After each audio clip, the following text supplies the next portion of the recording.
to the top. in the Well, interview. then, understand too that the interview committee may not grant an interview to all six.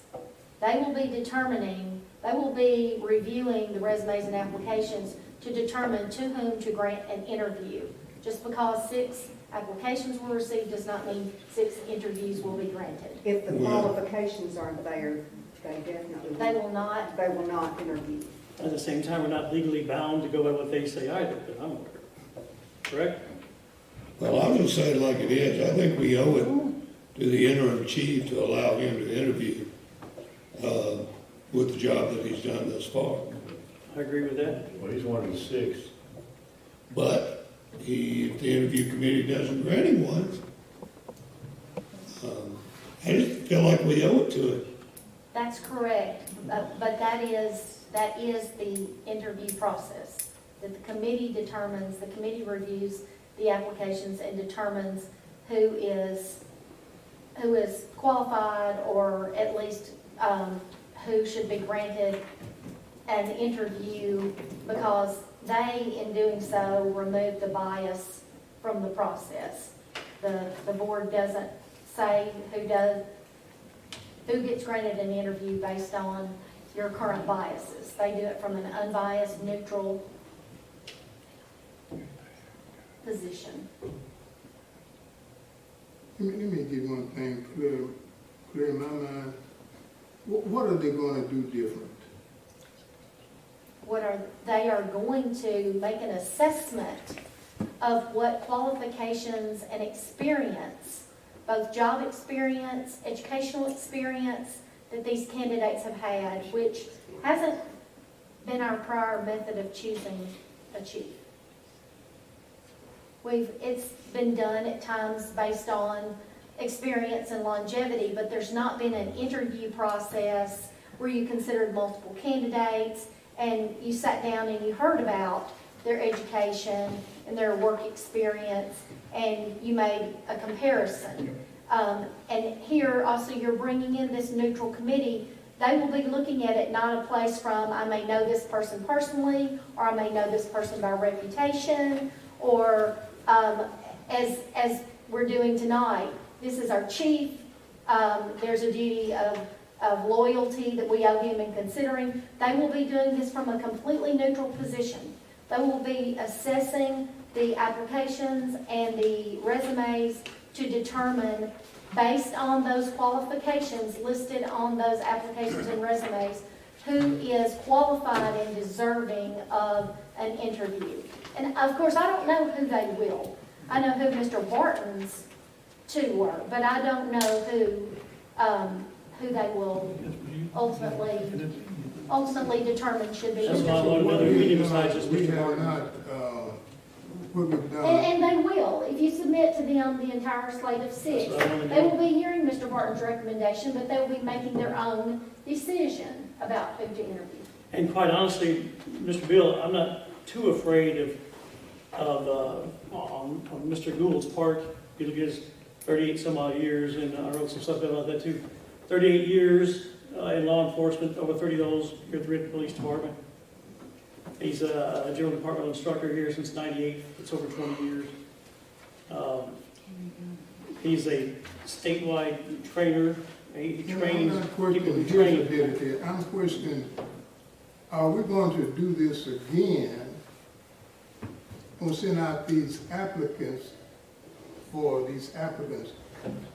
How sure are we going to, what we didn't do? We didn't give them enough time, or we didn't send it to enough place? Oh, no, I don't We think didn't that there's, No, we just didn't receive the. we just didn't receive the number of applications hoped for. I don't know that there's any one thing you could put your finger on, Mr. Beard, that says that we did anything wrong in the first round of advertising. It wasn't that, it was We just just simply. advertise and see if we can get some more. Correct. And it may be that someone who didn't see the ad the first time sees it the second time. It may be that someone who considered applying the first time. That's not what's in the but motion on the board, though. No, but I'm trying to answer his question directly.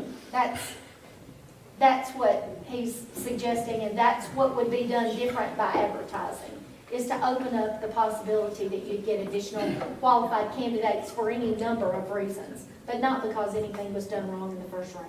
Well, we heard from Ms. Worley at the last board meeting that if you're, under 60 years old, you don't read the local papers.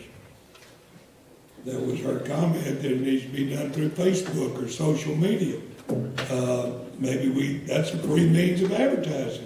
Mr. Mayor, motion's been made and it's been seconded. I call for a vote. Okay.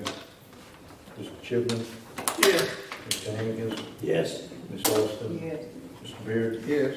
Mr. Davis, Yes. and I vote yes. Okay. You got that motion now? Okay. That's got everything. Department reports is printed and delivered in general package. Any questions? I'd like to make a statement fair. Randy's not here tonight. He's attending his granddaughter's Christmas play, I guess is what you would call it.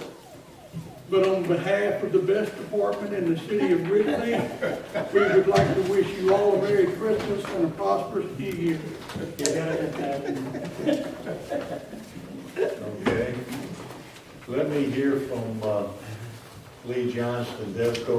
Lee? Yes, sir.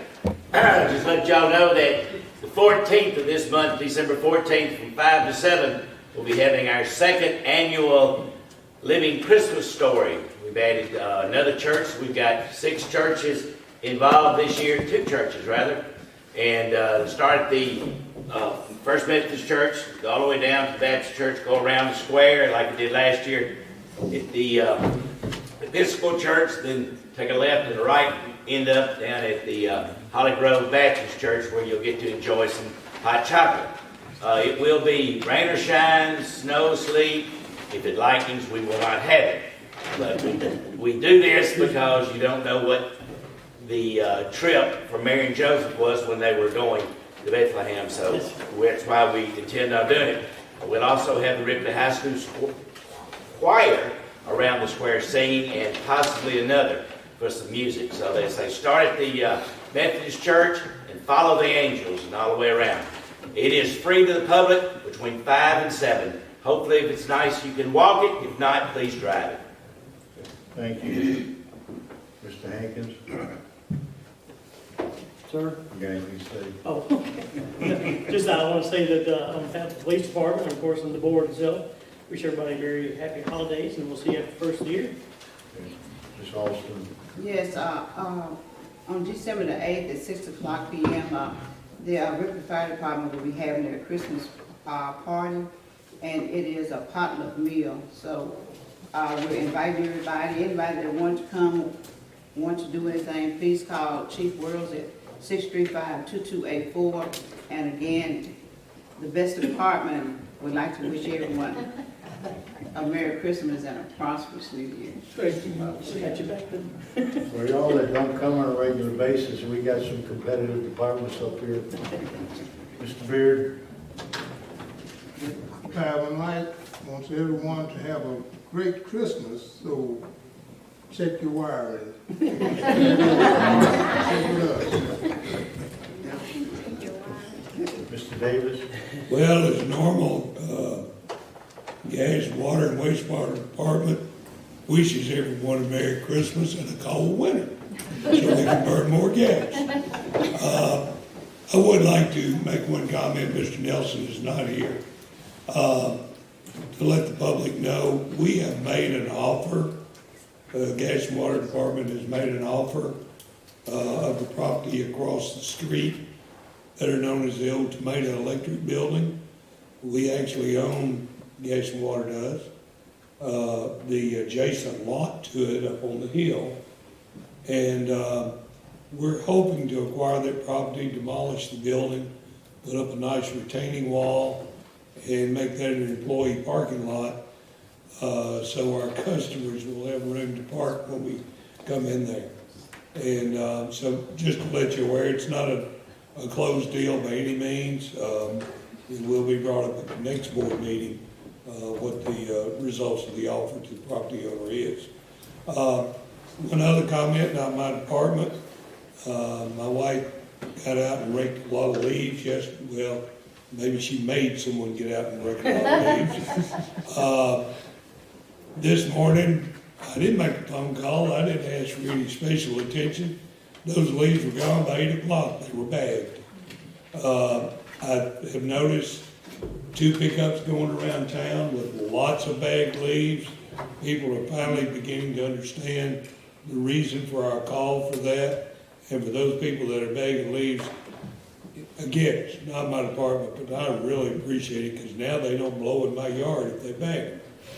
Merry Christmas, everyone. And don't burn them. Right? I want to thank you because I got a response on a call I made to you with that issue. It'll be already addressed, Mayor, and will be taken care of tomorrow. I'll see if I get any response from that earlier encounter. Once again, congratulations to Eunice Jenkins on your 4-year appointment. Mr. Eunice. Well, thank y'all very Appreciate much. the CEO from Power and Light. I got one question for you, Mr. Allman. They put a number there on my utility light today. What was it? Is that if it goes out? Yes, we've actually numbered, or we're numbering all the main lines, and specifically for the purpose of identifying streetlights that are out. So as you drive away from the square, now if you're coming in, you won't see those numbers, but if you're driving away from the square, all you have to do is remember the number and the street you're on, and we can get it. Thank you. I'm wearing Eunice out on that. Well, then you can turn them in, just call it fire and light. His eyes are not what they used to be, so we made them reflective. Big numbers. Thank you. And of course, we've had a lot of activity here. We had the Christmas parade here Thursday night of last week, and it was big time. And we had the tree lighting. How many we have there, Mr. Lee, about 50? 50, between 50 and 60, yes, sir. And his wife leads the singing, and that was nice. Mr. Chipman, we need to find a Christmas decorated house. We need to move the yard of the month sign. There's 2 houses on Church Street, we can stick it right between both of them, and I guarantee you can see it all over town. Anyway, I think that's what it needs to be done. That's your call. Just I'll let him get on you for that. We'll take care of that tomorrow, Mayor. And what about our trees on Washington? Where are we The on that? nursery is Ma'am? still, A2H has contacted the nursery again and reminded them of the delay.